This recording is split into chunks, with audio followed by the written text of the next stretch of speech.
মোৰ মৰমৰ বৰদেউতা, কিহেৰেনো যাচো তোক মই মোৰ হিয়াৰ অঞ্জলি। পৃথিৱীৰ অগণন শ্ৰোতাই যে যাচিলে তোলৈ অশ্ৰুৰ পুষ্পাঞ্জলি। কিদৰে কৰোঁ প্ৰকাশ মই মোৰ মনৰ কোলাহল, সহস্ৰজনে দেখো বৈ দিলে তোলৈ প্ৰেমৰ সূতাৰে গামোচাৰ আচল। হৈ প্ৰতিনিধি ৰাইজৰ সেই আচলেৰেই ঢাকিলোঁ ময়ো তোৰ দেহা, আৰু গামোচাৰ ফুল হৈ চিৰনিদ্ৰাৰ নিশ্বাসেৰে জনালি ৰাইজক তয়ো তোৰ শেষ সেৱা। তোৰ সৃষ্টিৰ সাগৰৰ বিশালতা অতুলনীয়, জনগণে জ্ঞাপন কৰা শ্ৰদ্ধা তোলৈ অভাৱনীয়। তই উত্তৰ পূৰ্বৰ সাত ভনীক মিলনৰ পোহৰেৰে আলোকিত কৰা একমাত্ৰ সুৰুজ। তই পৃথিৱী স্ৰষ্টা ব্ৰহ্মাৰ পুত্ৰ লুইতৰ অনুজ। তই সুৰৰ বন্যাত জাতিক স্নান কৰোৱা প্ৰথম বৰষুণ। তই অসমীয়া আইৰ কপালত জিলিকি থকা চিৰ উজ্জ্বল অৰুণ। গীতেৰে সজালি তই জাতিৰ পৰিচয়, সুৰেৰে দিলি শত মৌন ভাৱক আশ্ৰয়। শব্দেৰে আনিলি উন্মত্ত জোৱাৰ, কণ্ঠেৰে বিলালি পোহৰ পুৱাৰ। জ্ঞানেৰে কৰিলি প্ৰতি শ্ৰেণীক প্ৰতিনিধিত্ব, লক্ষ্যেৰে দিলি প্ৰতি বৰ্গক নেতৃত্ব।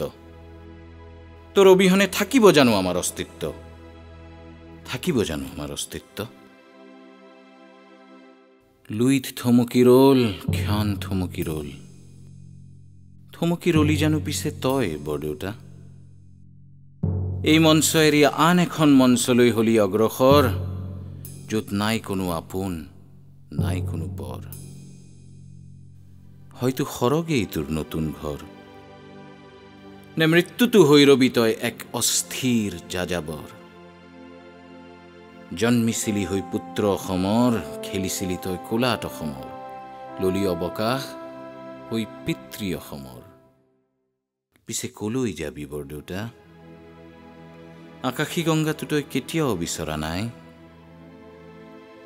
মৰমৰ মাত এষাৰ দিবলৈ সদায় ৰুম মই তোলৈ বাট চাই, তোলৈ বাট চাই। এয়া মাথো তোৰ চৰণ স্পৰ্শ কৰিব অহা অজস্ৰ জনতাৰ সমাগম নহয়, নহয় এয়া তোৰ চিতাৰ জুইৰ সাক্ষীৰ সমাগম। এয়া হ'ল তোক পুনৰ আদৰণি জনাবলৈ অহা অগণন অসমবাসীৰ সমাগম। তোৰ বহল দৃষ্টি আৰু সমন্বয়ৰ আদৰ্শেৰে বান্ধ খাই থকা অসমীয়াৰ সমাগম। যাচিছিলি এদিন দেউতালৈ এটি কবিতাৰে তই তোৰ চেনেহাঞ্জলি। এই কবিতাৰে কৰিলোঁ অৰ্পণ তোলৈ আজি মই মোৰ শ্ৰদ্ধাঞ্জলি। জীৱনৰ সিপাৰত অক্লান্ত কণ্ঠেৰে দুয়োৱে মিলি আকৌ গাবি অসমৰ জয়গান। এই ধৰাৰ পৰা অগ্নিস্নান কৰি যদিও কৰিলি প্ৰয়াণ, হৈ ৰবি সদায় তই মোৰ মৰমৰ বৰদেউতা, আৰু অসমৰ দেহ প্ৰাণ, অসমৰ দেহ প্ৰাণ, অসমৰ দেহ প্ৰাণ।